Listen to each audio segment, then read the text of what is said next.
They thought numbers would decide it. Two F-22 Raptors, America's most guarded air superiority fighters, were cleared to intercept a single Pakistani jet drifting too close to a NATO-controlled sky. No escort, no aggression, just one radar return moving with quiet confidence. To NATO command, it looked like a mistake. To the Raptors, it looked like an easy hunt. But air combat doesn't care about reputation. At 40,000 feet, where margins are counted in seconds and silence is a weapon, something went wrong with the plan. Sensors flickered. Timelines slipped. One pilot began to feel it before the alarms. This wasn't a chase, it was a setup. By the time missiles were armed and formations tightened, the sky had already chosen a side. Only one of those F-22s would make it home, and the jet they underestimated would leave without a scratch, proving that dominance in the air isn't owned by technology, numbers, or flags, but by the pilot who understands the space between decisions. They never announced him on open channels. The radar contact appeared first as a thin line of data sliding westward over the eastern Mediterranean. Steady speed, clean altitude, no erratic behavior. Just another aircraft returning from somewhere it wasn't supposed to linger. NATO controllers marked it, tagged it, then almost dismissed it. Almost. The transponder didn't match anything on the exercise roster. A junior operator leaned closer to his screen. Pakistani IFF code. JF-17. The room changed temperature without anyone touching the air conditioning. A single Pakistani jet had no reason to be here this long, this close, this calm. Exercises were over. Most aircraft were already feet on ground or en route home. This one wasn't. It held altitude at 40,000 feet like it had nowhere else to be, and no urgency to leave. Command hesitated, then made the predictable call.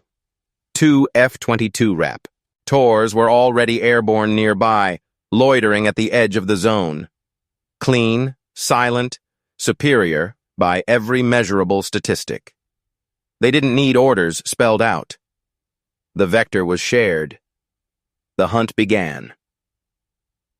High above the sea, Squadron Leader Zarak Khan watched the sky breathe. Inside his cockpit, there was no music, no chatter, just the low, familiar hum of systems doing exactly what they were told. His HUD glowed softly, feeding him information without urgency. He had crossed no official boundary. He was close enough to feel NATO's attention, far enough to deny them a clean excuse. His orders were simple. Observe, probe, leave nothing behind but doubt. He felt the Raptors before he saw them. Two signatures bloomed on the edge of his situational display. Wide separation, different altitudes, a textbook pincer forming in silence, high cover and low pressure. Force the target to react, force a mistake. Zarak didn't react. He reduced throttle by a fraction, not enough to look defensive, just enough to stretch the geometry. The distance between decision and consequence widened by seconds, seconds that didn't matter to anyone watching from the ground, but meant everything in the air. His radio crackled. Unknown aircraft, this is NATO airspace. Identify yourself or divert immediately. Zarak let the message pass through him like wind over metal. He didn't answer. Silence wasn't defiance. Silence was positioning. The Raptors split wider. One climbed, trading airspeed for altitude. The other stayed low and fast, angling to cut off escape. On screens and scopes, it looked decisive, final, clean. Zarak rolled his shoulders once, loosening tension. His breathing stayed slow. He dipped 2,000 feet, flattened his trajectory, then stabilized. An adjustment so small it barely registered as maneuvering. But the timing shifted. Intercept solutions recalculated. The perfect picture cracked. In one Raptor cockpit, a pilot frowned at his display. In the other, a hand hovered longer than expected over the trigger. Above the Mediterranean, the sky didn't belong to anyone yet, but the first mistake had already been made. And it wasn't by the Pakistani jet. The first missile was never the danger. The real danger was what came after it. As the Raptors closed, their formation tightened. Not aggressive, just precise. Discipline refined by decades of doctrine. One high, one low, both confident the geometry would collapse the lone contact into a corner of the sky with nowhere to breathe. From command, it looked clinical. From inside the cockpits, it felt routine. Zarak watched the clock more than the radar. He let the distance shrink. Let the Raptors believe their silence was dominance.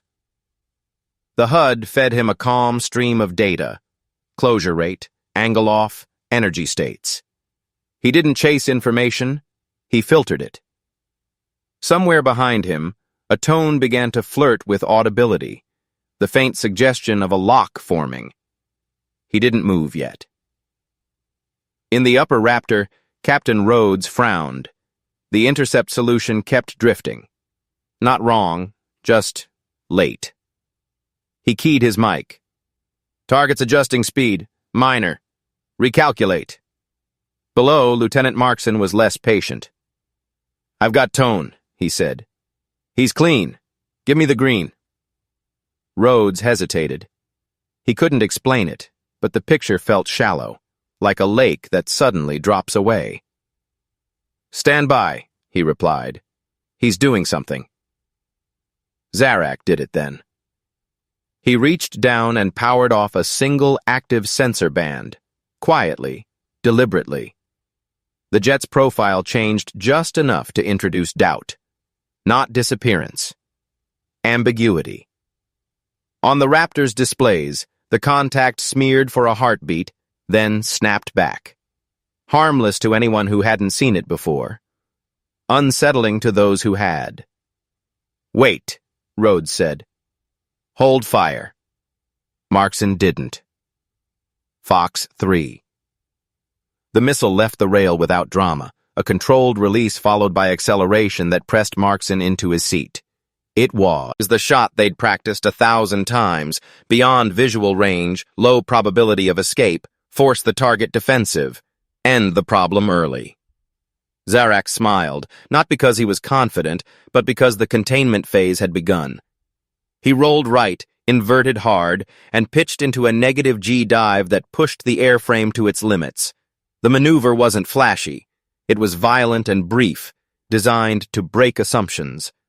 The missile's seeker recalculated, searching for the future Zarak instead of the past one. Too late. The missile passed close enough to leave a white scar of vapor across the sky and a roar that rattled Zarak's chest. He pulled level, bleeding just enough energy to stay unpredictable, then added power back smoothly. No panic, no afterburner bloom. Target evaded, Markson snapped. Reacquiring. Rhodes was staring at something else. The Pakistani jet wasn't fleeing. It wasn't diving away to safety. It was holding them, stretching the fight laterally, forcing both Raptors to commit deeper, wider. He's not running, Rhodes said quietly. He's containing us. Zarak climbed toward the sun, letting glare wash out visual cues. For a moment, he vanished, not from radar entirely, but from certainty. The Raptors split again, trying to bracket a ghost. Inside the JF-17, Zarak's breathing stayed even. Containment wasn't about winning yet. It was about breaking rhythm. And above the Mediterranean, the Raptors were already out of step, pulled into a fight they hadn't planned, on terms they didn't fully understand. Dominance doesn't arrive with noise. It settles in quietly, the moment one side realizes the rules no longer apply. Zarak reached the apex of his climb and killed unnecessary emissions. The cockpit dimmed slightly, systems slipping into a posture that favored listening over shouting. Below him, the Mediterranean stretched wide and indifferent. Above, The sun blinded anything foolish enough to stare directly into it. He held there, suspended, letting the Raptors chase certainty that no longer existed. In Captain Rhodes' cockpit, alarms didn't scream, but that was worse. The picture was fragmented. The Pakistani jet appeared, vanished, then reappeared a fraction of a second later than expected. Data lag that shouldn't happen, not against a platform this inferior. "He's using the sun," Rhodes said. "He's high. Check your 6. Markson reacted late.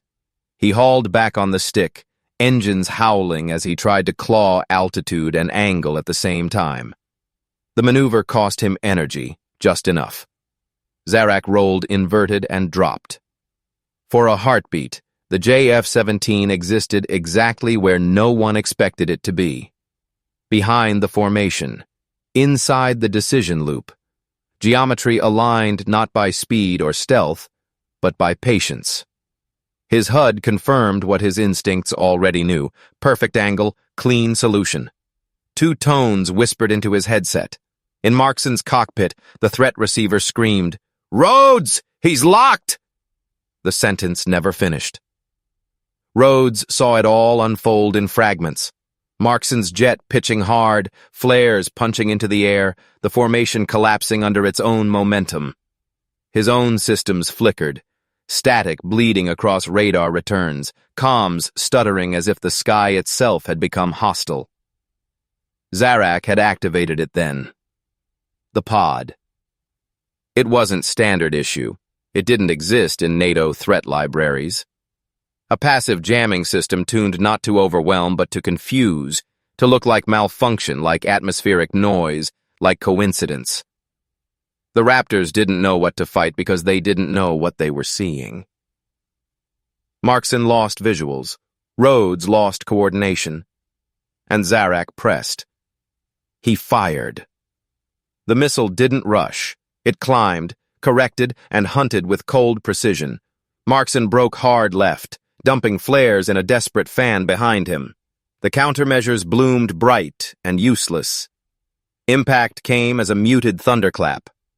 One moment there was a Raptor. The next, there was debris spiraling toward the sea. Back on the carrier, a red symbol vanished from the screen. "Splash one," someone whispered, unsure whether to believe it. Rhodes felt the absence before the confirmation. The sky felt wrong, too open, too empty on one side.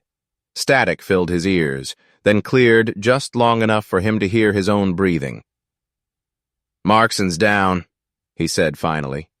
No anger, no disbelief, just fact.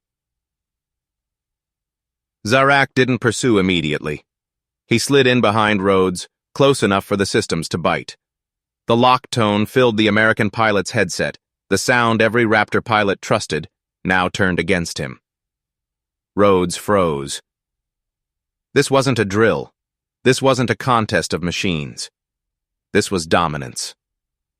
And the Pakistani jet held it, calmly, silently, without firing another shot. Zarak held the lock for 3 seconds longer than necessary. Not to threaten, to teach. Inside Captain Rhodes' cockpit, time slowed to something unbearable. His hands stayed where they were. His breathing turned shallow. Every instinct told him to brake, to dump flares, to dive, yet none of it would matter. He knew the geometry. He knew the tone. The Pakistani jet sat exactly where no one survived from. Then the tone vanished. Rhodes blinked. His radar cleared. The pressure lifted like a weight removed from his chest. A calm voice passed once over the channel, measured, unmistakable. "Falcon 7. That was all.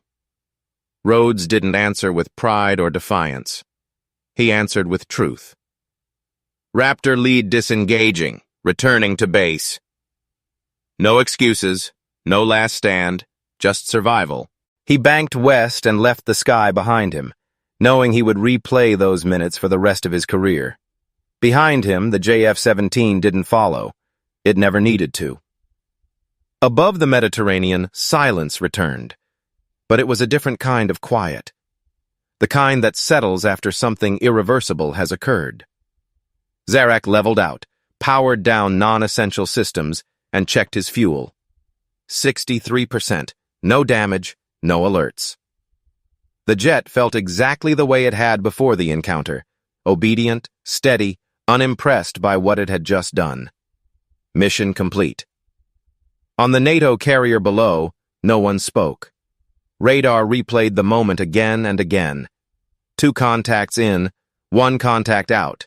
Analysts searched for errors, software glitches, sensor faults, training anomalies, anything that didn't involve admitting what had actually happened. But pilots knew better. Hours later, in a sterile debrief room far from the sea, Captain Rhodes sat alone. His helmet rested on the table in front of him. He didn't touch it. When questioned, he spoke once. "It wasn't the jet," he said. "It was the pilot." There was no bitterness in his voice, only clarity.